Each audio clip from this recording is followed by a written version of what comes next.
welcome to the Scariest Things Podcast, episode 57.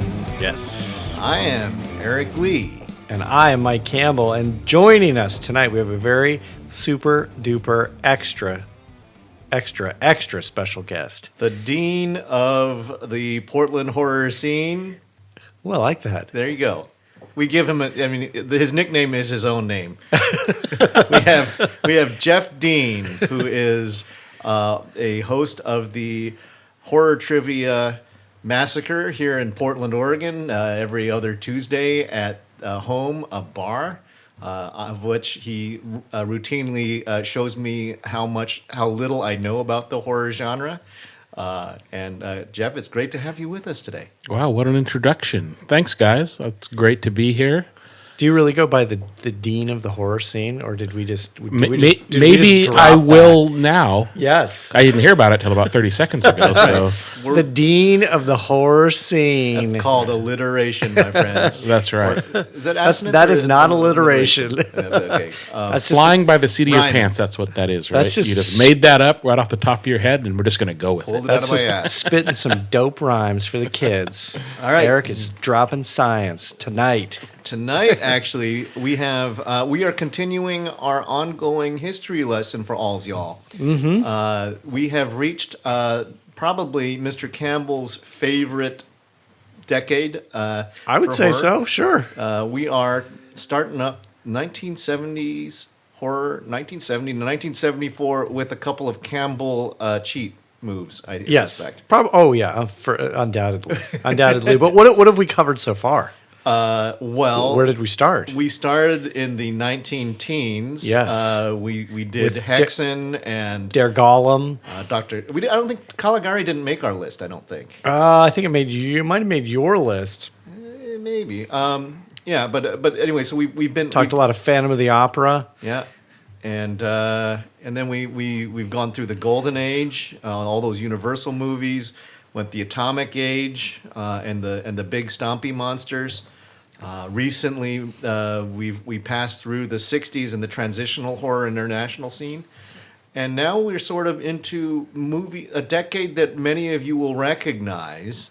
But I think we vowed not to go over movies that are so iconic that we've talked about them to death. Right. And Right. those would be... Oh, a little film called The Exorcist.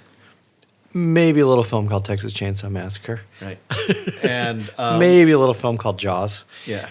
Well, see, the thing is, Jaws would have fallen outside the boundaries of what our prescription was this week. Yes. Cheater. But I also happen to know that Jaws is Jeff's all-time favorite horror movie. It's my all-time favorite movie of all time. There you go. Wow. But not just all-time favorite horror movie, but all-time favorite movie. But, if I was to make a list of my all-time favorite movies, 90% of them are going to be horror movies. So, Well, but I think it is Yeah. smart to exclude movies like The Exorcist and Texas Chainsaw Massacre, because I assume even anybody who's a rudimentary fan has probably at least heard of those movies Right. and Yeah. probably seen them. You've either sought them out or avoided them. Right. At this point. Yep. You don't sort of fall in the middle ground. Right. You know these movies. They're iconic. Yes, and there's So what are the characteristics of the early 1970s? What do you think the characteristics are? Let's go to our guest first.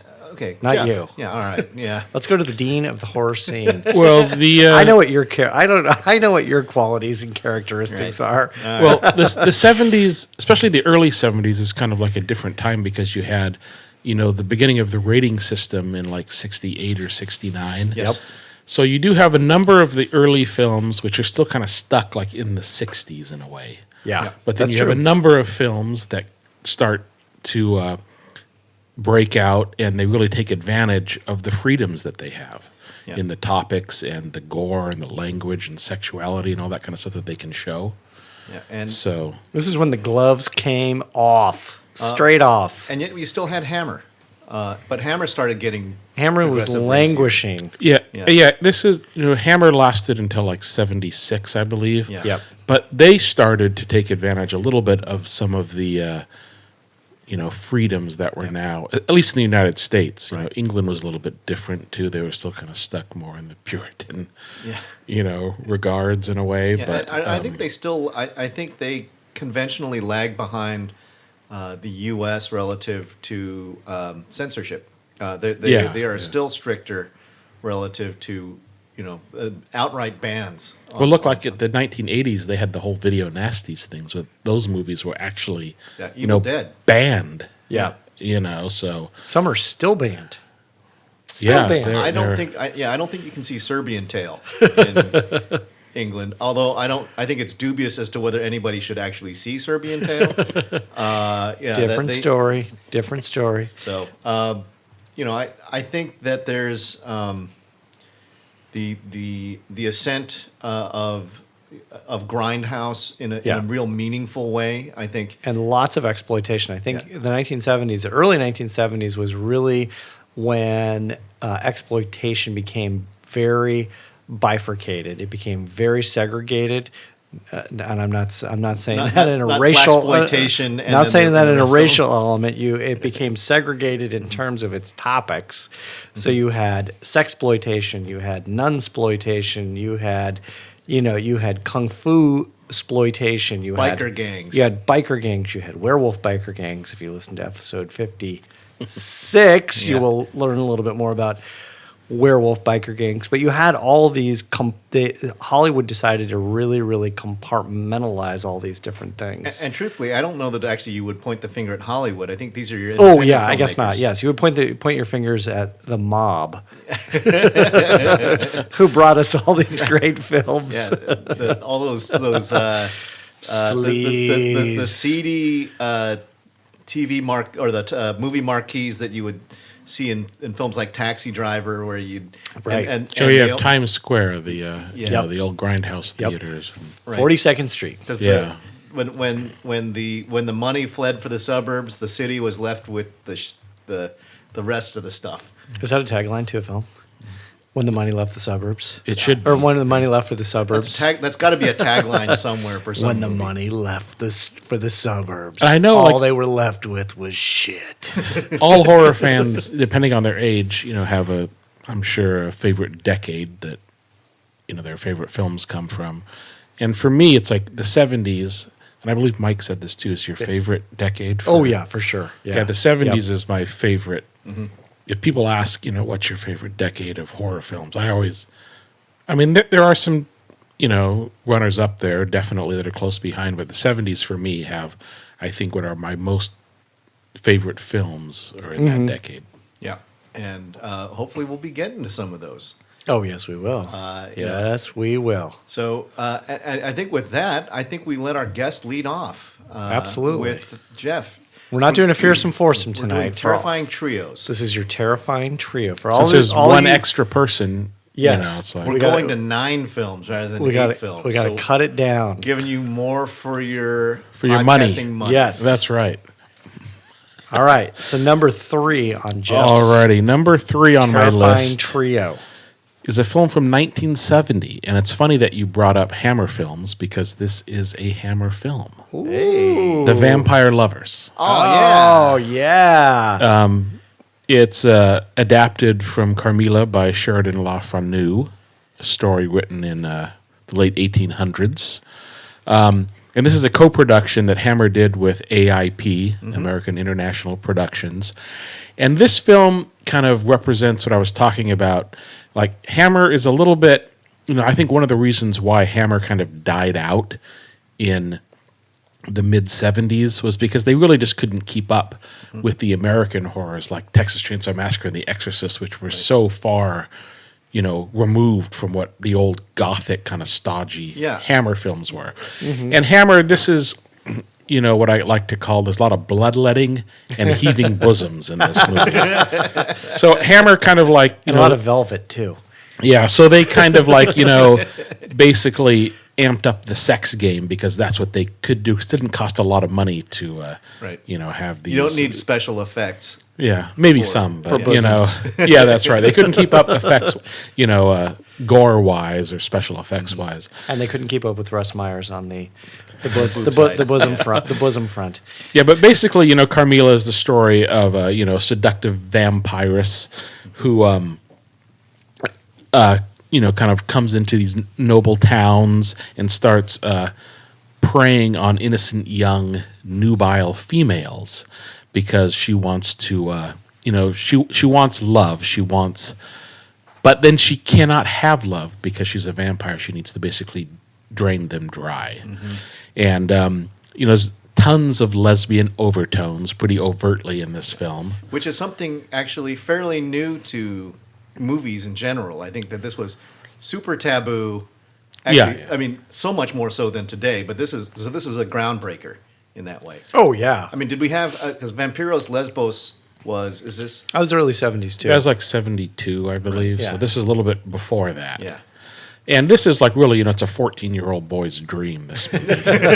So it's not super complex. I mean, you have the gorgeous Ingrid Pitt, who, I mean, this movie kind of put her on the map. Yeah. She's kind of a horror icon, mainly for this film. Okay. And she's great in the film. It's funny because she's 32 years old, but she's supposed to be playing like a 16-year-old. But you just go with it, right? Sure. But, it's her walking around, and all these other, beautiful young women in sheer nightgowns, and there's a lot of necking and bare breasts and stuff. And then, of course, you have the great Peter Cushing, who kind of has a supporting role in this movie as a general whose daughter ends up being, killed by Carmilla. And then he is, out for vengeance against this vampiress and wants to, rid England of this curse. But it's a really fun movie. It's got a great soundtrack too. It does. It's got that kind of funky 70s score. Well, I think this is, I think that as Hammer descended, AIP held on because it was willing to fully embrace exploitation, sort of the exploitation stuff. Yep. I think they were a big purveyor of blaxploitation films. And sexploitation films. So they found Roger Corman knows how to find himself a little niche that he can nest in. Yeah, and this is basically kind of the first film in a trilogy. Mm-hmm. There were two other films that came out relatively within a short period of time, like a year or two after this. None of them starred Ingrid Pitt, and I don't think either of them were quite as good. But I think this is a really kind of fun and very atmospheric movie. It's worth watching just for Pitt and Cushing alone. Mm-hmm. And it's, easily found. Mm-hmm. Scream Factory put out a Blu-ray of it a couple of years ago.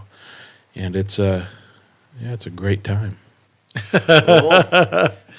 So what are the two sequel follow-ups? Oh yeah, what were the other two? The sequel is Lust for a Vampire.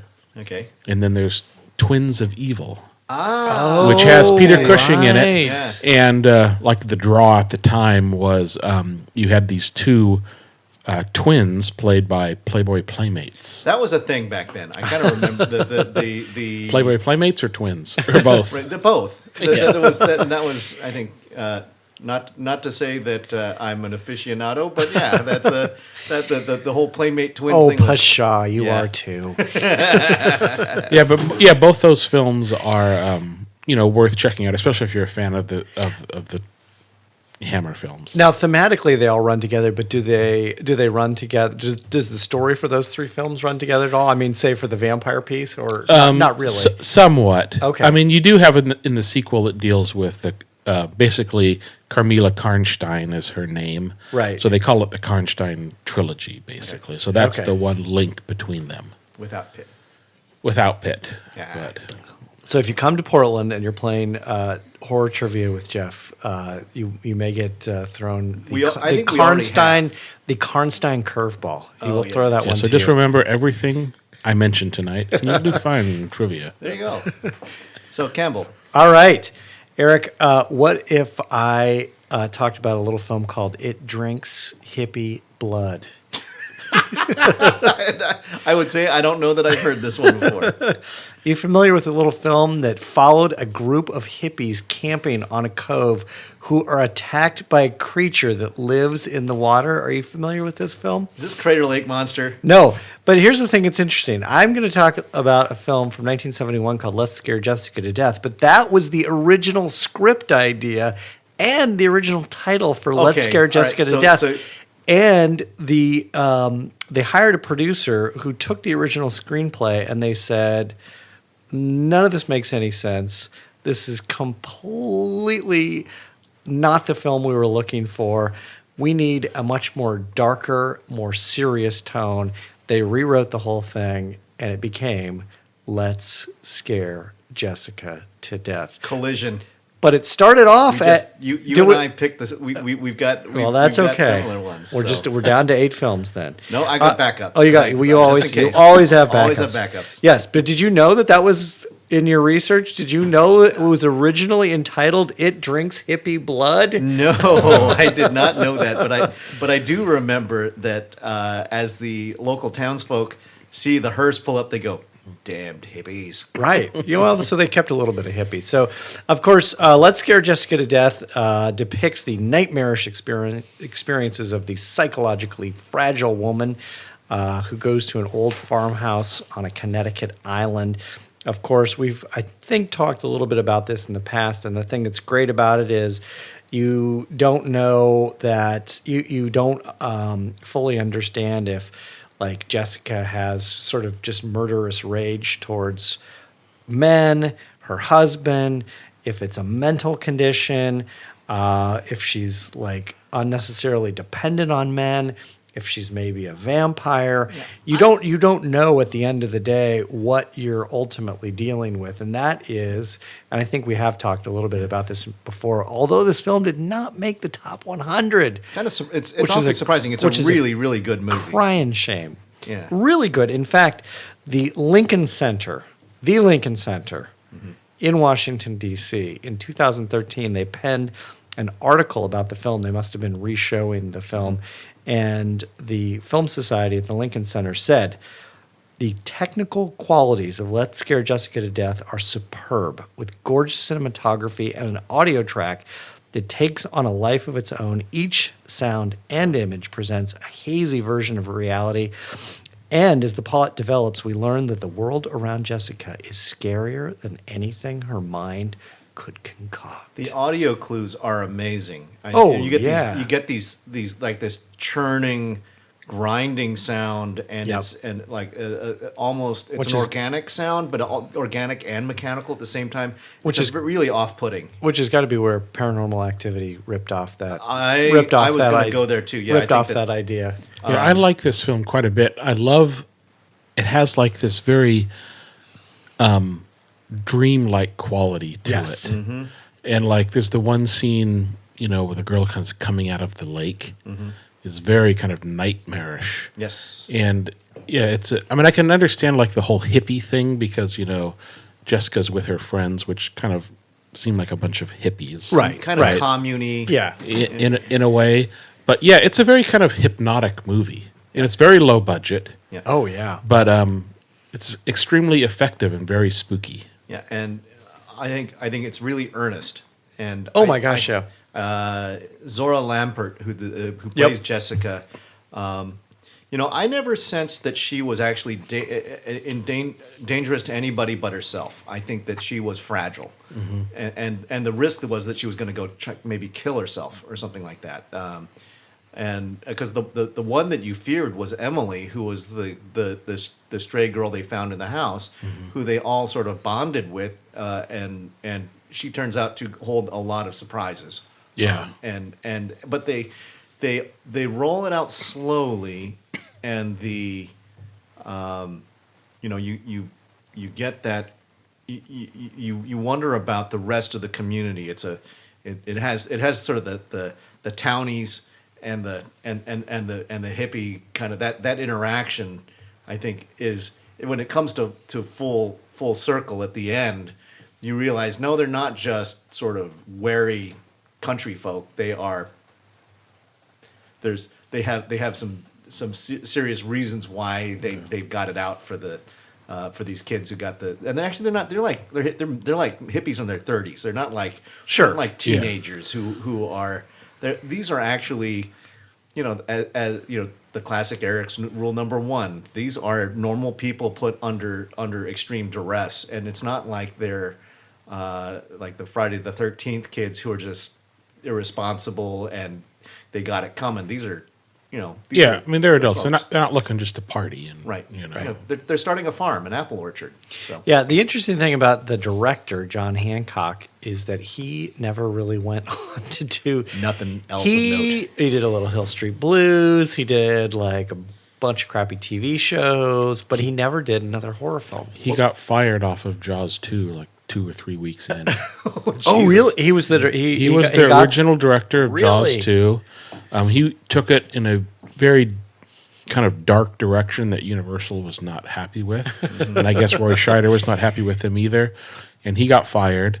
And rumor has it that I think he lived in Portland for a number of years. I'm not sure if he's still alive anymore, but Portland, Oregon. Portland, Oregon. John Hancock, Really? if you're in Portland, give us a Yeah, shout. we'd love to hear your thoughts on. Like, I think he went on to do commercials and things like that, but not like features. And this is why I think, in a year when we're going to get the second efforts from a number of directors who came off of successful small films, and we've already seen Jordan Peele come out with his second one. Of course, there was a small film that won an Oscar. So, but we're getting Ari Aster's second effort. Yeah. We're Yeah. getting Jennifer Kent's second effort. So John Hancock, it's not too late. Yeah.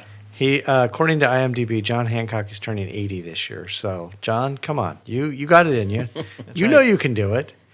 And we here at the Scariest Things podcast are willing to sit down and help you script out and complete It Drinks Hippie Blood.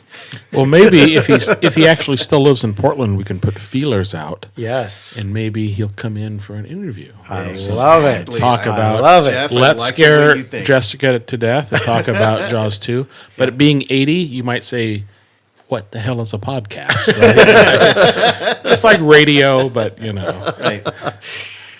All right. Thank So- you, John, for all of your fine work over the years. Eric, what do you got? Number 3 on your terrifying trio. So my number 3 is it's a tribute. Oh. For our we recently lost Larry Cohen. Oh, yes. So I'm going I know back. what film this is. Yeah, I'm this is the going- granddaddy. Yeah, the granddaddy of killer baby movies. This is It's Alive. Ferocious Fetuses. 1974, starring John Ryan and Sharon Farrell as a young couple. Or actually, I guess they're yet again. This is an adult couple, probably in their 30s. Frank is a professional PR man, and you open the scene with what is usually for most people one of the happiest days of your life, which is we're having our baby's coming, and it's time to give birth to their new kid, and everybody's excited and happy, and they get dressed, they go down to the hospital, and Dad's in the waiting room playing cards with the other fellas, waiting for the baby to come, and then an orderly stumbles out to the door, falls down bleeding, and the baby, who never gets a name, has managed to destroy the entire maternity ward staff attending to Lenore's baby birth, and it is there's a good bit of tension because that the movie's about a killer baby, and that this is. It's like, what's the baby going to do to the mother? Is the baby going to destroy the mother coming out of the womb? Is it? I mean, because that like an alien type of thing, or is it going to? What's its action going to be? And apparently, it has like cat-like powers. It is very fast for a baby, and they were commenting. It's like it's got such a big head. It's coming out slowly, and then they cut back to the waiting room. It's it's got Larry Cohen fun, right? Yeah. And there are some great scenes, like there's the milk truck scene where the baby sneaks up on the milk truck and kills the milk truck driver. There's the baby sneaking around in the old grade school, hiding amongst the toys, and there's like 70 cops looking for the baby, and he manages to take out a bunch of them before it gets away, and so the whole L.A. police department is chasing down killer baby. It is by no means a very sophisticated film. No, it is very much of 1974. Yeah. It looks, feels, acts, functions like 1974. And this is not unlike Let's Scare Jessica to Death. This is not a great auteur film. No, I think another film of that era that it kind of reminds me of the vibe of it is Earthquake, which is a movie that I saw, I reviewed for Starchitects, the podcast with our friend Roberta, which was a Charlton Heston schlock piece, but the L.A. River is featured prominently, and the tunnels, and chasing the baby through the tunnels that feed into the L.A. River. They don't do that much anymore. I mean, when was the last time? And it used to be a horror standard. To Live and Die in L.A., 1986. Yeah. It's not a horror movie, No, but not they at all. definitely use the L.A. River as a backdrop for that one. Now, when was maybe this is a question for the dean of the horror scene? When was It's Alive 2 and It's Alive 3? It's Alive 2 is like 78, so it's 4 years later. Okay. And then It's Alive 3, Island of the Alive. Yes. It's like 87. Oh, okay. So it's They 10 waited years a later. couple minutes. But they were all Larry Cohen productions. Yeah, they were all Yep. written and directed by Cohen. The interesting thing about It's Alive is Cohen is saying, that this baby is the way it is because of all the chemicals and things that we eat and all this stuff. So it's kind of like playing on those fears, which we're just starting to really kind of manifest in America. Yeah. Right, about what chemicals, what are these pesticides that are being put in our food? It's Yeah, 'cause Hedora. Yeah, and the way that that exposition happens is in the waiting room scene where all the guys are handing business cards to each other as they're smoking cigarettes. Yeah, and it's like all this shit I'm putting in my body, and it's like, yeah, what do? I'm an exterminator, but And the baby, which is not shown a lot, No. Right. is a early Rick Baker creation. really, Yes. yeah, Really early.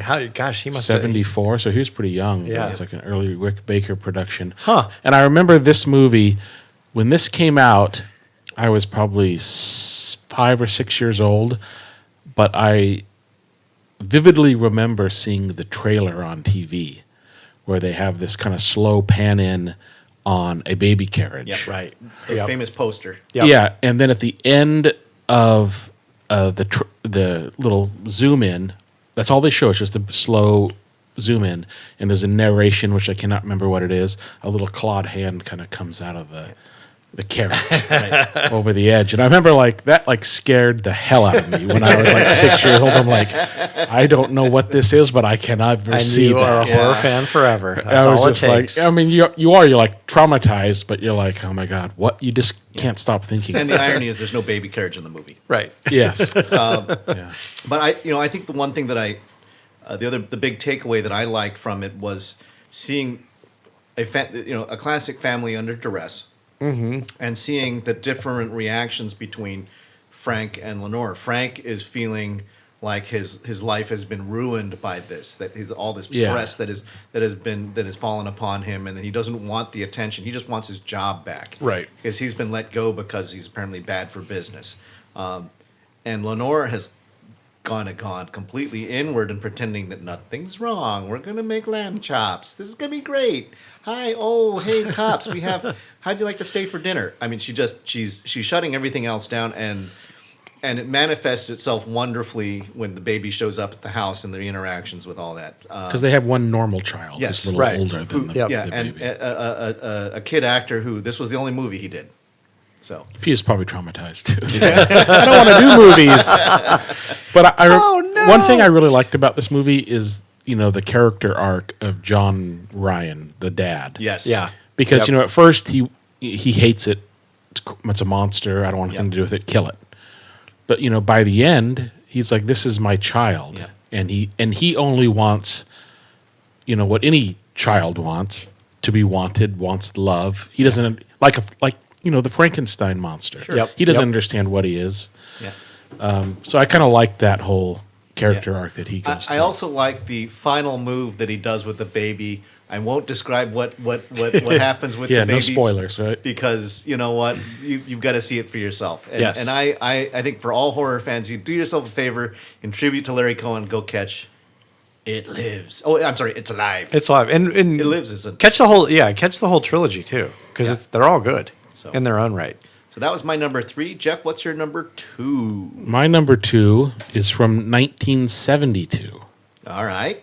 It is William Crane's Blackula. Oh, Yeah. Okay. nice. Thank you for taking Black. Nice. Yes, I love Blackula. Yeah.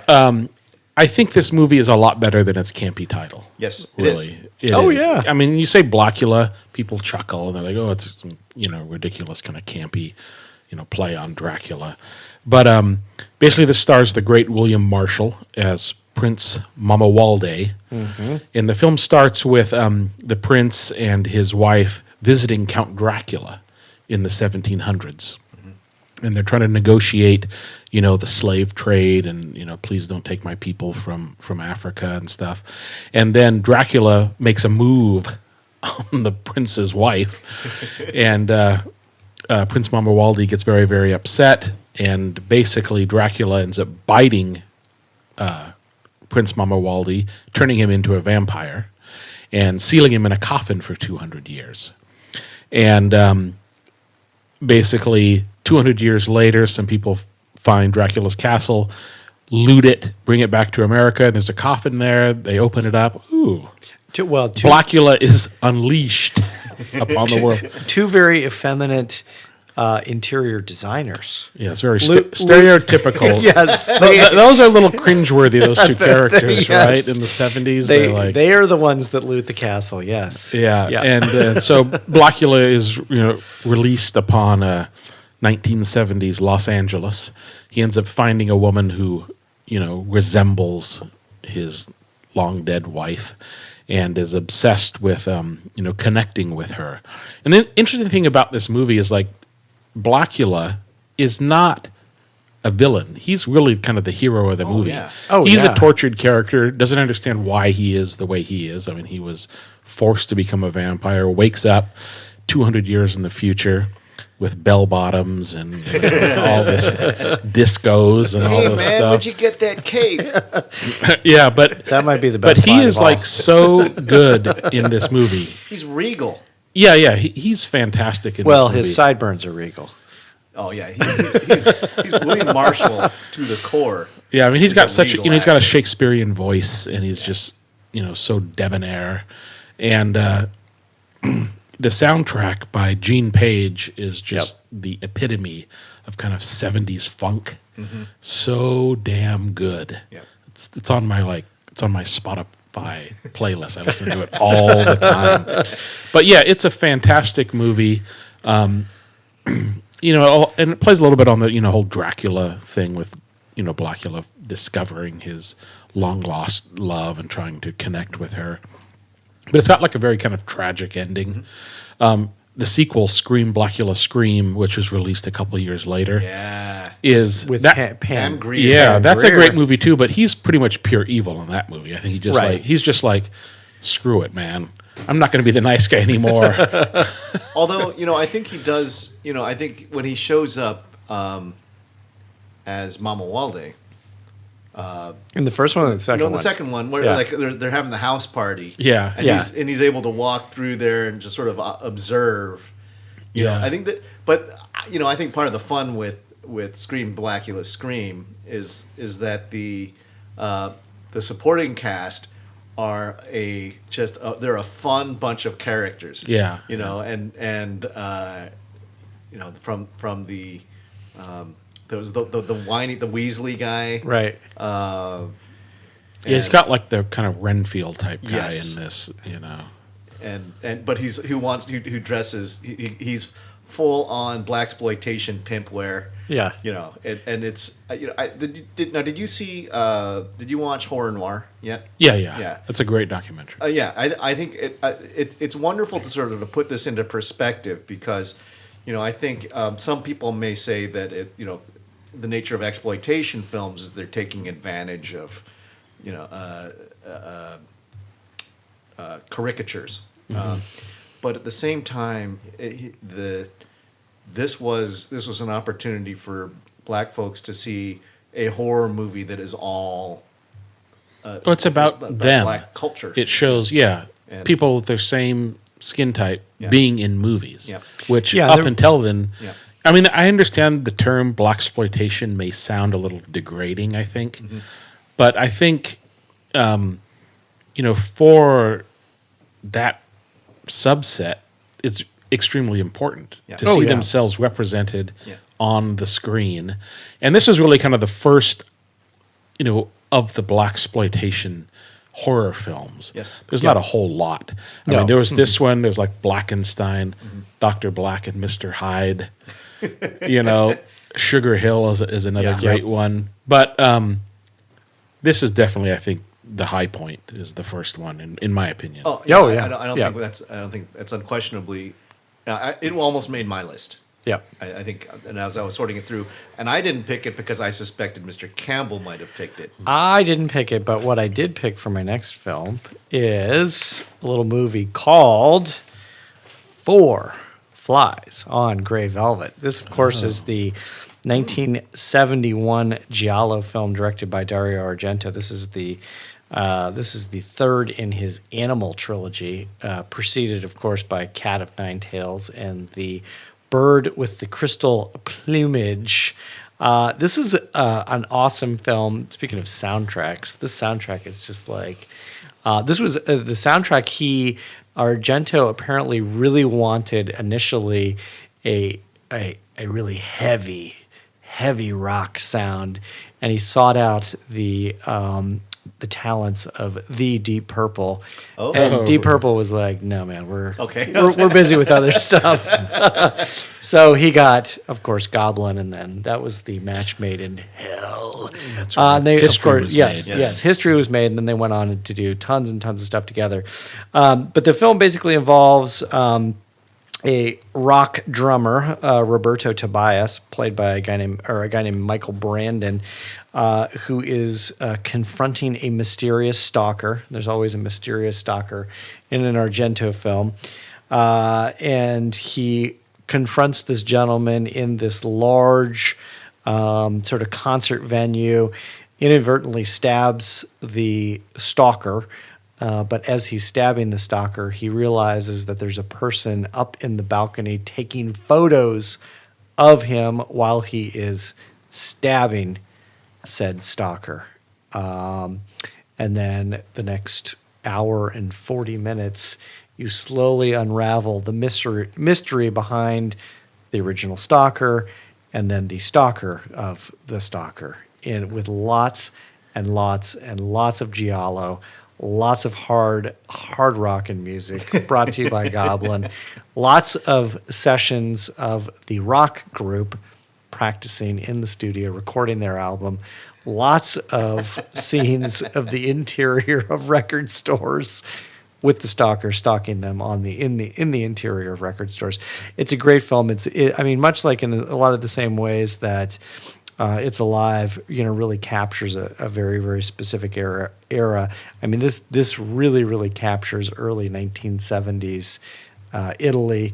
It captures the sound, it captures the clothing, and I mean, Dario Argento. I mean, you could argue this was. I mean, he was kind of at the. Deep Red or Suspiria, but I mean, he was really on his game. And the stuff he was doing was so interesting at the time.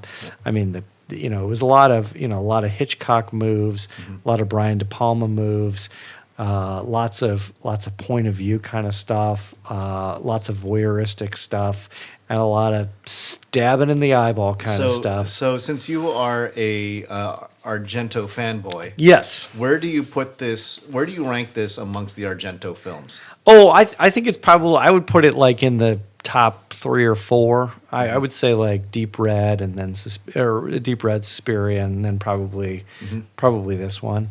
Yeah, because The Bird and the Crystal Plumage is good. The Carl Malden film. It gets a little long, and it's not as horror-y. It's more of a less more eyeball of a, stabbing. Well, there's a little bit of eyeball stabbing, but it's less. It's more of a thriller than it is a horror film. So yeah, I would definitely put this up there. They also the other thing that's really interesting about this film is they also employed some really, really cool film techniques. One of which was, and I won't ruin the movie, but it effectively involved capturing an image on an eyeball, and that's kind of the fly Okay. on the eyeball. They actually capture that somehow, and I'm not going to explain how because that'll ruin the film. But they capture that, and Argento, when it was originally presented to him, he was a little suspect of the idea. But then they showed the cinematographer showed them how he could do it, and he was like, "Oh yeah, okay, I'm in for that." And then there's another scene towards the end of the film where they used this high-speed camera equipment that was able to shoot like 1,000 frames a second to be able to show, a bullet. Super slow-mo. Yeah, super slow-mo. And so you see a car crash and a bullet in flight, and it's towards the end of the film, and it's really interesting kind of the way it all sort of comes together. I mean, it kind of reminds you of some of the stuff that they were doing in the Matrix in the late 90s, but it's 30 years prior to that, or I guess 20 Have years you prior to seen that. this film? I have not. Jeff, have you seen this one? I've seen it. Yeah, it's like Mike said. It's like part of the those early Argento movies where they're pretty much strictly kind of like giallo films. Yeah. And then he kind of went on to do, the kind of gonzo bizarro films like, Suspiria and Inferno and Tenebrae and, Phenomenon and stuff. But yeah, I mean, it's a very stylish movie, Black Gloved Killer, all this kind of stuff that he had in his early films. It's just kind of interesting seeing his, trajectory that he went on. Because after this film, I believe Deep Red is his next movie. I almost put Deep Red, but we talked a little bit about Deep Red at some point in. So this is a new one for me. Yeah, it's good. It's good. Well, actually, Cat o' Nine Tails is really good, as is Bird with Crystal Plumage is also really good. Yeah, I mean, his early stuff I think is really interesting. I mean, he was really very, very focused, and that was even before. Yeah, as Jeff said, it was before he got to Deep Red, it was before he got to Suspiria, Inferno, Tenebrae, et cetera, et cetera, et cetera. The early stuff I think kind of gets overlooked. I think a lot of people start with Suspiria and then just go forward from there. But there's stuff that preceded it that's really interesting. So I'm going to stay sort of in the same neighborhood. Giallo? I am. All right. And exciting! This is a 1971 Exciting. Mario Bava film. Ooh. So this is a mid-career Bava. Who's we've talked a bunch about with Black Sunday and what the film that you had brought to us. The Shock, Les Shock. Yeah, and Planet of the Vampires and Les Shock was 1977. I think that was his last. No. No, there was something in the 60s that you were talking about. It was a Bava film. Black Lace. Black Lace. Yeah. Blood and Black Lace. Blood and Black Lace. Yeah, that was it. Yeah, one of his first films. So this is Mario Bava at his bloodiest. This is A Bay of Blood, also known as was it Twitch of the Death Nerve? Twitch of the Death Nerve. Yes, the other title. Yeah. And this is it is this is the progenitor slasher of the 80s style slashers that I think people were loved in the from Friday the 13th and Sleepaway Camp and all those, the Friday the 13th lifted a couple of murders straight from it. Straight from this the movie. Kevin Bacon death with the spear that goes through the two two lovers. people is from Friday the 13th Part Yep. 2 is lifted directly from this movie. And it's just in a similar way, it's completely pointless. It doesn't have any effect on the plot or whatsoever, but it is spectacular to watch, and it has the both the titillation factor, and then you get to see them both Does that count? Metaphorically kind of, except for this was like the spear comes from on top rather than coming from the bottom of the bunk bed. Anyway. Does that count as 3 degrees of Kevin Bacon? It's got to be. There's got to be something. Well, actually, I bet you can do a 6 degrees of Kevin Bacon because 6 degrees of Kevin Bacon. Yes. Claudia Auger, I think is the actress's name. She was also in Thunderball. Oh. And so then you go to Sean Connery, and then you're going to get to Kevin Bacon somehow through Sean Connery. Yep. I don't know. I'm not going to work through take the effort of doing that, but I bet you can get there. All right. But this is a hugely influential film. I will not say it is a great film. I think it is. It's about an inheritance of the opening sequence is a duchess gets someone tries to. She's in a wheelchair and she gets strung up to be hung from her living room. Mm-hmm. And then her killer gets like a scalpel in the back several times. And that's like the opening scene of the movie. And so what is happening is that there are a number of people who are trying to get in on this inheritance. But honest to God, this is trying to track the plot. Is trying to track a bunch of marbles in a clothes dryer. It is really, really difficult to try and piece things together. I think you finally get it figure it out towards the end, but it's more like there's just less people to deal with. And Right. Yeah, I mean, I don't think like this movie, the plot is all that important. No. But there are so many wonderful, ghastly murders in this Yeah. movie. Oh God, this is that it's like it's never boring. Oh God. No. Huh. This is like one of my favorite Bava movies Yeah. because it's like so bonkers, Yeah. and it's like there's so many bloody, like the way everybody gets killed is it's not just like a knife in the stomach. No. So some of there's decapitations. There's a full on. I don't know what kind of a machete it is. It's like a fish knife, right? But it's got a big hook on the front of it, and one guy just takes it straight through the middle of his face, Yeah. and the skull begins to pop a little bit, and then it closes back up on the knife, and he's still kind of twitching. So the gore effects are by Carlo Rambaldi.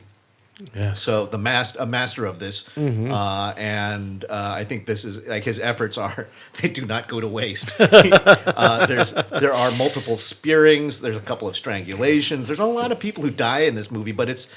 I think what is different about this than say the Friday the 13th movies is this is a whole bunch of people who are killing each other. Right. This is Yeah, not yeah. one person killing a bunch. This is like.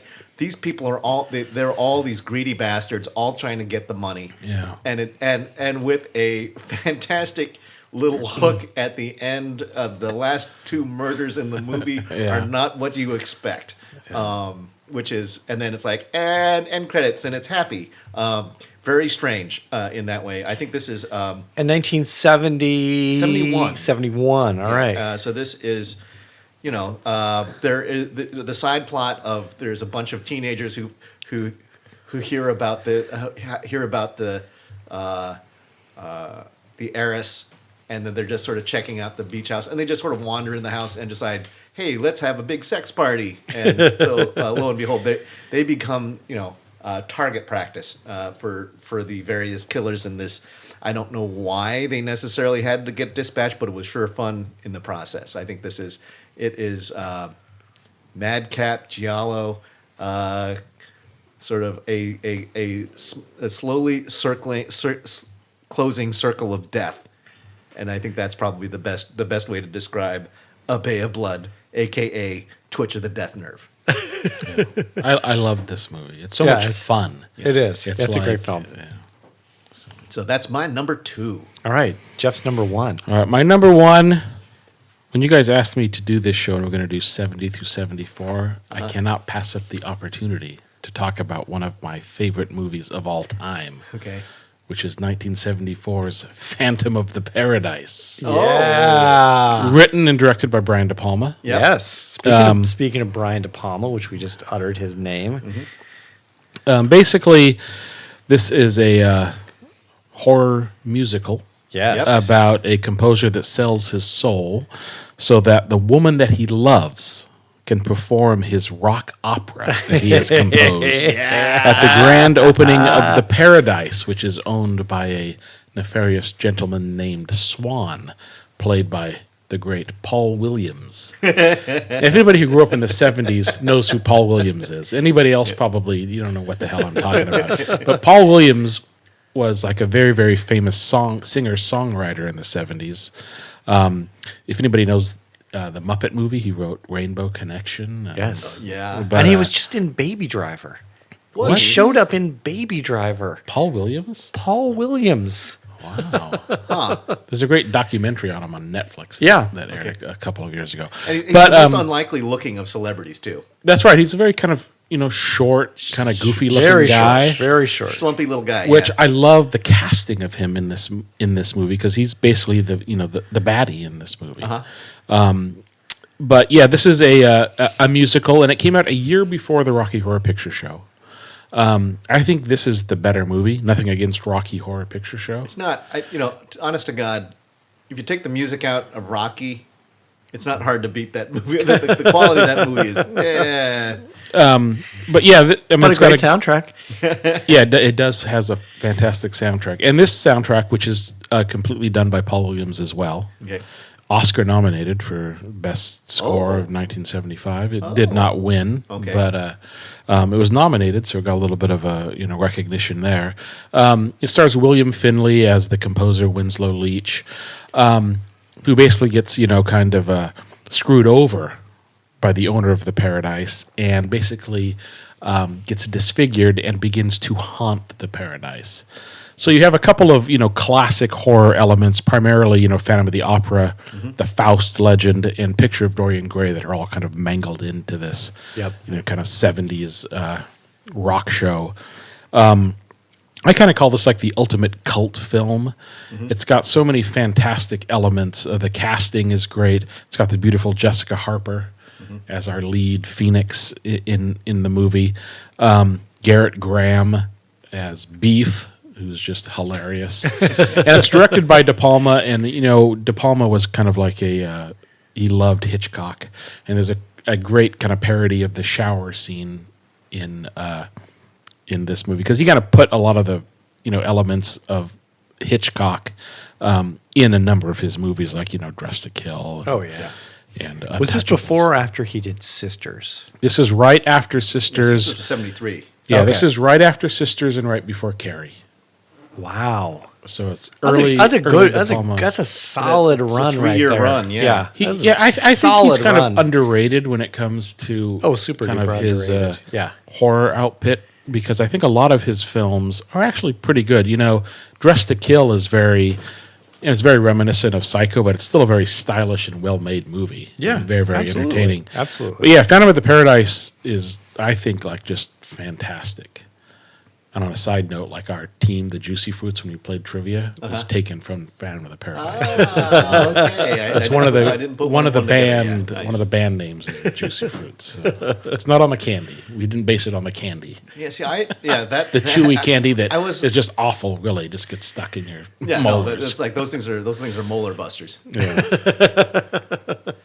Yeah, so that's my number one pick for 70 through 74, Phantom of the Paradise. I love it. Nice. That's a great pick. That's a great pick. All right. I'm going to fudge a little because I generally don't. Eric is the one that fudges. So that rule changes now. That rule changes now. I am the fudger. I am the one to fudge. I'm going to So fudge the a little bit. 1993 movie. Yes. He picked one from 1872. Oh, right. Yeah, one little- I'm going to move into 1975. I'm fudging on this one for a couple reasons. One, because I maybe didn't understand the assignment as well as I should have. And two, this was Canadian body horror film director David Cronenberg's first film. Of course, I'm talking about The Parasite Murders, AKA They Came From Within, AKA if you're in French Canadian, Frijon, AKA Orgy of the Blood Parasites, AKA Shivers. Yes. They should have stuck with Orgy of the Blood Parasites. Who can resist that title, right? Oh, yeah, that was the winner right Orgy there. of the Blood Parasites. Yeah, if I was to rank Orgy of the Blood Parasites, Frison, The Parasite Murders, They Came From Within, and Shivers. Like Shivers is probably the worst, save for I don't know what Frijon is. That sounds like a stuffy, stuck-up French film, right? People are gonna be like, no, I don't want to see that. I don't want to see Frijon. This was an amazing film. Made many people, including the Canadian Parliament, very, very upset because of Cronenberg would go on to do this again and again. Again and again and again and again. It made a lot of people upset because it's got some very violent sexual tones. So I wouldn't necessarily call this a gateway film. It essentially involves a group of residents in this high-rise complex, which is set out on this island. And they fall prey to these slug-like parasites, which are transmitted out of the skin, out of the mouth, out of the orifices, and they turn people into sex-crazed, murderous demons who are hell-bent on infecting each other. So it's a very sophisticated take on, and interestingly, a somewhat prescient take on the AIDS epidemic of the 1980s. It predated it by several years, but it's a very prescient take on that and zombies, kind of all mashed up together. It's still a really great film. It's got this. I mean, talk about we've talked about all these films having being very atmospheric, being very emblematic. Graphically and soundtrack wise for that era. This one is as well. I mean, it's all set in this like super modern high rise. Like if you typed in, super modern early 1970s Canadian high rise, you would get pictures of this place. It's really incredible, really incredible set, really incredible design. I think it's maybe one of the more underrated films In the Cronenberg catalog. in the Cronenberg catalog. He's got a huge catalog. So He does have a huge catalog, and this is really one of the first ones. My favorite though was Canadian journalist Robert Fulford. He talked a little bit about this film, and he said, and I quote, "You should know how bad this film is.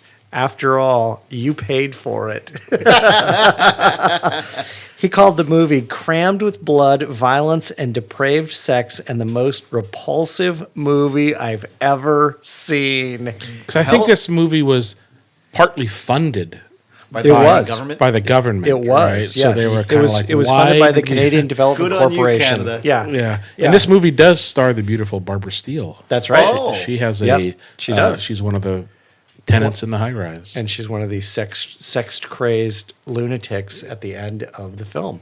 The film ends in sort of a,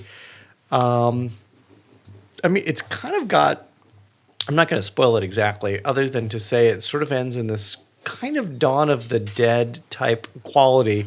One, because, it literally and figuratively starts at dawn. It starts at 5:26 a.m., right? Or the film ends at 5:26 a.m. So the sun is just coming up, and it's simultaneously hopeful and simultaneously really depressing, like all at the same time. Well, that's a stunner from a Cronenberg movie. but as the uncertainty about the sex-crazed venereal disease zombie horde, continues on, or not, you see yeah, this very interesting. I mean, it's a very interesting dynamic. Obviously, if this was to be done today, they would focus group the hell out of it. That would not be the ending. It would get Yeah. many rewrites. It wouldn't end in that way. I will say that prior to the end scene, there is an amazing scene, which is also looks like it was probably a hell of a lot of fun to film, but is also shot in kind of a really weird and terrifying way, and it essentially involves the main character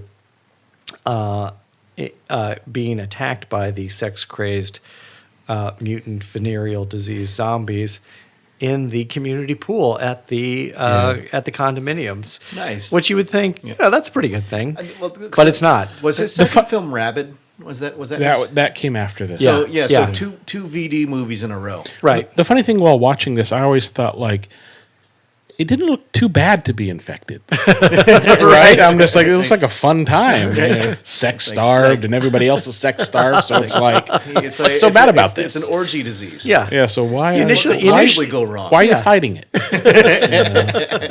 You get a stomach ache, but then it goes away quickly. Yeah. It goes away quickly. Yeah. So Shivers is one heck of a film. I do encourage folks to go back, give it a second look. If you haven't ever seen it, give it a first look because it really is an amazing I'll little have to film. give it And a it's- first look. I haven't seen Shivers yet. Oh, well, get on it. There you go. Get on it. Thank you. We're gonna have to do again at some point movies we're ashamed that we haven't seen. Yes. Hopefully, I'll be able to take Shivers off that list. And Carrie. And Carrie. Yeah. Again, the Carrie. Speaking of Brian De Palma. Yes. So my number one. Yes. Speaking of Faustian deals, and Uh-oh. it's kind of a crying shame that we don't have our own scariest Amy Faust with us to talk Faustian tales. This is a Paul Wendkos movie titled "The Mephisto Waltz." Are you Oh, familiar? yeah, Okay, I so am. this is Alan Alda. Alan Alda, Yes. yeah, and the fabulous Jacqueline Bisset. Wow, this is like the Barbara ultimate Perkins, curveball. and Kurt Jürgens, also known as Stromberg. Yes. From this is Spy Who Loved Me. Yeah. Yes, so that is Kurt So I've now Jürgens. gone back to back with Bond connections. That's right. You have. Kurt Jürgens. So Alan Alda is Miles. He's a music journalist and former Juilliard student who has an interview with Duncan Ely, I think, who is the best piano player in the world, and during the interview, Ely goes over to Miles and asks to look at his hands. And he goes, "You have marvelous hands." And it's kind of an odd question. It's like, "Well, did you play piano?" It's like, "Oh, well, I would." That Miles admitted to going to Juilliard, but he got panned when the critics actually listened to his music, and so he was destined to live his life out as a music journalist rather than a musician himself. And Ely takes a real liking to him, a strange liking to him, and at this point, Alan Alda is like he's Alan Alda. He's Hawkeye Pierce. pretty much Hawkeye Pierce. He's this kind of he's a fun-loving, humorous, charming fella. Doesn't have great aspirations. He has I think Bisset is I think one of the great forgotten beauties. Yeah. When you talk about all-time gorgeous Hollywood stars, people tend to forget about her, and she's stunning. But I think she's the one with the clear vision in this movie, where Miles is he's mesmerized by this musician who is clearly at the top of his game, and they do a duet together. And I think justice to the movie that they don't look totally fumbly fingered when it's clearly the actor at the keyboards, but it's handy when they're doing a duet because if the fingers don't exactly match the keyboard, it's probably the other guy who's playing it, right? So the catch here is that Ely is a devil worshiper. Yeah. And, he has his assistant turns out to be his daughter, who is the enabler. She is the summoner. She's the one who's going to eventually exchange bodies of Ely with Miles. And so they essentially seduce Miles into their lives, and they try and charm the wife over by going to her new shop and buying all kinds of stuff, and the wife's not buying it. How did this not get added to the best cults? I don't. Yeah, What the think heck? It was just we We went with the Picks instead. I know What? So this one, there's a bit of Get Out to this movie, right? What? In a way that you take out sort of the racial component of it, which is Right. kind of hard to do with Get Out. But as far as finding someone who is dying, looking to find a new vessel for their soul, as opposed to mad science, this is through Satan, Right. Yeah. right? And It's like one of the great. I mean, this was like in the 70s. Yeah. Satanic panic was like so yes. prevalent in so many 70s movies. Conspiracies. Yeah. Satan is behind Right. most of them. Right, and Cults. and it was just so popular. I mean, at the full time. of the they draw the circle and the star, and then Yeah. they do the incantation, and they do a life mask or a death mask. When they cast Oh, right. someone's face, and so Yeah. then they take that life mask and they put the life mask on Stromberg or Ely. Curd. Right? Curd. Curd. And Kurt Jurgens. and then they about at midway through the second act, they do the switch, Right. right? So essentially, Miles is dead, and now and because his soul is transported to the body of the dying older man. He dies. They have a funeral, and now and actually the acting moment is when all of a sudden his personality shifts. He's much more serious. He's a sophisticate. He's arrogant. He's all the things that his previous character wasn't. And his wife is beginning to pick up on things. But then there are some things like their daughter. All of a sudden, she has a dream that something's going to happen to her daughter, and then her daughter ends up with a little blue smudge, which is the satanic oil, on her forehead because she dreamt that Ely comes back and said she has to die. It's part of the plan. Little girl dies, and all of a sudden she's like, okay, there is something. This is not my husband, and I think that there's something going on, and she eventually pieces it together. And I think one of the beauties of this thing is that the character Paula, who Bissett is playing, is a skeptic. Right. She doesn't trust the intentions of this fabulously wealthy musician and all that he has to offer, and so she ends up deciding that she's going to go full boat, though. Yeah. And I think that you have to. I'm not going to spoil it, but she makes some key decisions down the stretch as people start dying left and right, and she pieces together this is a satanic cult, and she goes, it's almost a you can't beat them, join them kind of a moment, and it is a. I think this is a terribly underseen, like not well remembered film. Yeah, I mean, I saw this movie quite a few years ago, but and I actually own it on DVD. I should go back and you're making me want to go back and rewatch it. Yeah. So I remember liking it, but I remember when I saw it, it must be at least 20, 25 years ago. I remember thinking it was a little bit slow. It is. I mean, and stuff, but compared to Bay of Blood, it's really slow. well, yeah. And people don't get murdered every 8 minutes. No. But yeah, I mean, I think your comparison to Get Out, like this might make like kind of a good double feature with Get Out. It would be remarkable because you also have where in Get Out, Chris is the skeptic, Right. and he's observant. I think in the But same way, who is the little Rel character? they're I'm trying to think. Is we don't have a little Rel character. is there somebody coming to his rescue? There's no photo friend here, but I think who the actually thing is believes that something is gone amiss. Yeah.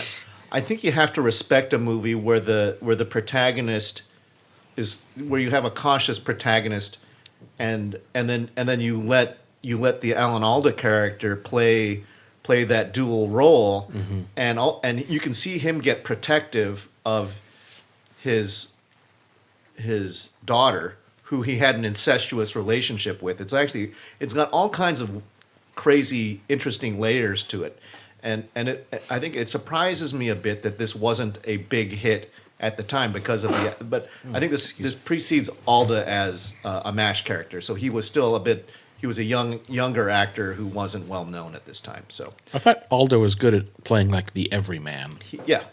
So. And handsome enough to be the leading man, but kind of charming and self-effacing to be the everyman. A little kind of a skinny guy too, so he wasn't like he's not your Clark Gable type. Yeah. So Yeah, and he didn't spend a lot of time in the horror pool. no, Alan Alda. I think I don't know if he's done any other horror. I was movies. going to say, I think this might be his first and only horror film. Yeah. I can't think of a single other Alan Alda horror film. One little fun side bit for the Mephisto waltz is that in the movie there is a dog who is sort of this the scary watchdog. And during, of course, this being in the 70s, early 70s, there's been a lot of masquerade ball type things that they would do. And the dog walks around in a William Shatner mask. And Wow. the dog is on the poster. Yeah. And The Shatner mask, so before Michael Myers. Before Michael This is Myers. before This Michael dog Myers, wore it. yeah. Yeah, and it's really freaky looking. It is super free. And the tagline for the film, I don't know if I'm going to ruin it, but the tagline for the film is great too. When was the last time you were afraid? Really afraid. Yeah. Brace yourself for the ultimate transplant, the human soul. Yeah, no, that's a great tagline. Yeah. I think it is more. It's suspenseful more than it is outright scary. I mean, I think for a general population, it's kind of spooky in maybe a Sixth Sense kind of spooky way. Sure. But there is definite, there is satanic rituals, and there's, it's.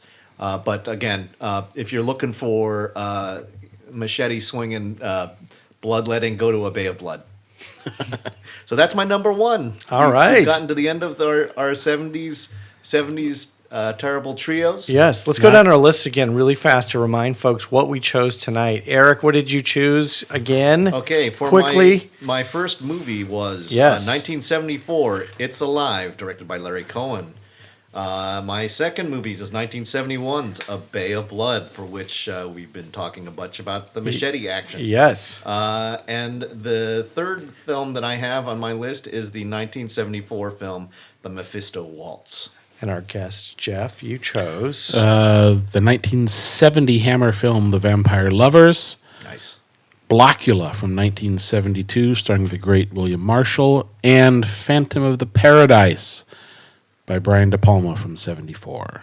All right. And I chose 1971's Let's Scare Jessica to Death. What year was Four Flies on Grey Velvet? 1972? 1983. 1983. I'm going to go with 72-ish. And then, of course, finally, the 1975 film Shivers, a.k.a. The Parasite Murders, a.k.a.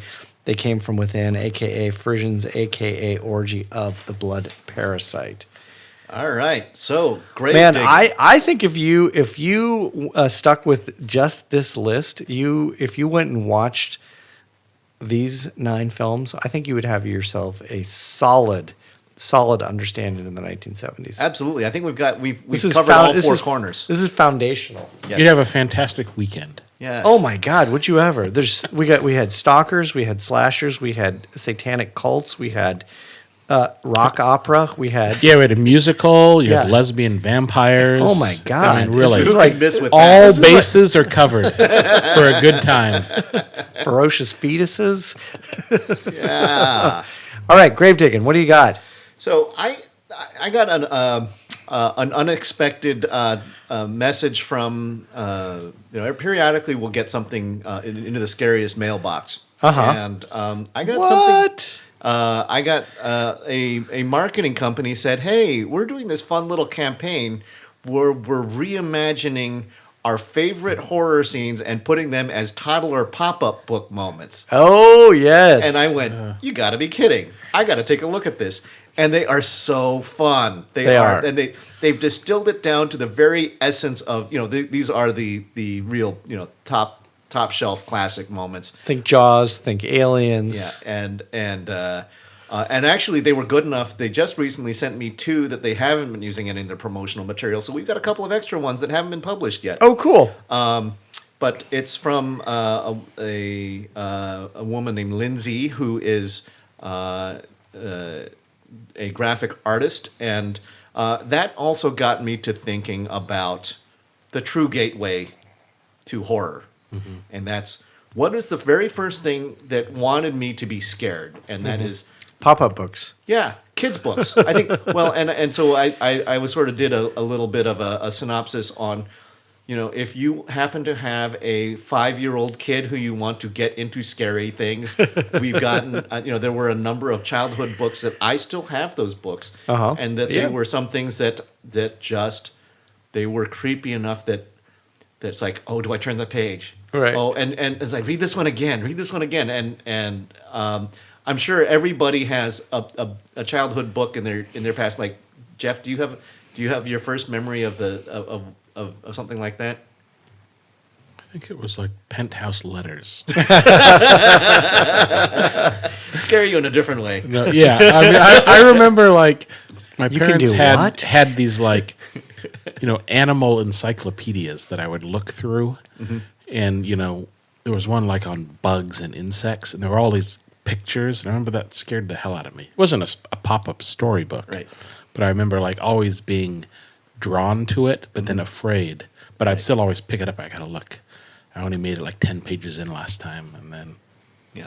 made it 11 the next And this time. is where the lion tears the head off the impala. and Right. everything. Yeah, I remember like in the pictures of black widows and tarantulas Oh, there and you go. centipedes. And I remember the insect one was like very creepy. There you go. Mike, do you have a children's book? I went straight to Famous Monsters of Filmland. Okay. Yeah. I did not pass go. I just went straight there. I think in the 6th grade, I think there were these books that were in orange bindings, and they were all the great Universal monsters plus King Kong plus Godzilla. Oh yes. And I would just bring home stacks of those books home with me from the grade school library. Thank you, Valley Oak Elementary, for actually having monster movie books in the bookshelves. Yeah, those are, you can find those on eBay. People our age who are obsessed with those books, Yeah. they still float around there. Oh, They have my a, they God. have a name which I'm blanking out on. I have 2 of them Okay. that I have found like at And it's like various- a scholastic movie monster. kind of. They were little monster hardcover movie books, Yeah. and they kind of had like a little, the movie basically, Yeah. Right, in right. pictures with a little bit of text. All the or famous something. still images that Yeah, we're yeah. aware of things like the Wolfman, and Yeah. the Mummy, and that kind of stuff. So that Yep. anyway, that's something that I did a quick little essay on the Scariest Things website, so you can check that out. All right. Mike, you got anything? Yes. Sticking with the children's theme. Okay. Over this weekend, children who were eagerly awaiting the Peppa Pig Festival of Fun in Ipswich, England, at the Empire Cinema were treated to trailers for the upcoming film Ma and What? Brightburn. And much like we reported out, I can't remember what the mashup was last No, year. there was the Peter Rabbit movie. Yes. In I think it was Adelaide. Yes, Got a trailer for Hereditary. that's right. That's which is what probably it was. Yes. the most inappropriate trailer to put in front of So a this was the same Peter thing. Rabbit. Yes, the Peppa Pig Festival of Fun. They were treated to trailers for Ma and Brightburn, and apparently children left screaming from the theater, and they were terrified as the scary trailers were being played. Brightburn's got to be coming out fairly soon, doesn't it? I think- Well, apparently, Isn't yes. it May or something? Yeah, something Yeah. like that. May or June. So there you go. So Jeff, have you got a grave digging? I've got a grave digging one. This is for the physical media collectors out there, Okay. like myself. Uh-huh. Physical media whores, we like to call ourselves, basically. But I don't know if you're familiar with the company Scream Factory. Yeah. They're an offshoot of Shout Factory. Okay. But Scream Factory has, for the last 5 to 6 years, kind of specialized in releasing special editions of Blu-rays. They've done all of Carpenter's films. Okay. And recently, they just signed a contract to release a good majority of Hammer's library. Oh, cool. And Hammer films for the last 10 to 15 years have been very, very hard to find. They came out on DVD, but now they're extremely expensive on the secondary market because they, went out of print. Or they would jam them together in these insane collections. Yeah, yeah. So they're very hard to find, but now Scream Factory has signed a deal. And so now they have been releasing over the last couple of months a good number of all the hard to find Hammer films, like Lust for a Vampire, which I mentioned a little bit. The second one, which has been out of print, and like the DVD on eBay goes for $70 or $80. Whoa. But now, in 2 months, you'll be able to buy it for $20 in high definition with special features. They do all fantastic stuff like that. And I think something else about the Hammer films is that I think they're hard to find on streaming services also. So Yeah, because they're kind of divided up among different studios. Like Warner's owns a few, Universal owns a few, and now they've started, because they have no interest in releasing something that's not going to, make them $100 million. And physical media is kind of dying. Right. So they're now licensing these out to these, secondary companies like Scream Factory. So just today, Legend of the Seven Golden Vampires, which is kind of a very obscure. is that a kung fu movie? It's Kung Fu meets Dracula. Yes! basically, with Peter Cushing. It's a fantastic film, but that's been out of print and So extremely hard to Was that find. a joint effort with the Shaw Brothers? Yeah, It this was. This was Shaw Brothers Hammer mashup complete with, we've talked about this before, hopping vampires. Because okay, apparently yes, okay, yeah. the Chinese, culturally, the vampires hop. That makes them scarier when they hop. Yeah, so it's a mashup, and that just got released today in April on Blu-ray. Oh, wow. And so they have a whole number. They're releasing like a couple every month. The for one this year. I haven't been able to track down Plague of the Zombies. That is coming out. Okay, yeah, because I don't I think it I actually didn't just even came spot out. that one at Movie Madness. Yeah. So, All right, take us out. all right, Take us out. I'm Get gonna us go out of with here. The tagline. It's getting late. From It's Alive. Yes. There's only one thing wrong with the Davis baby. It's alive.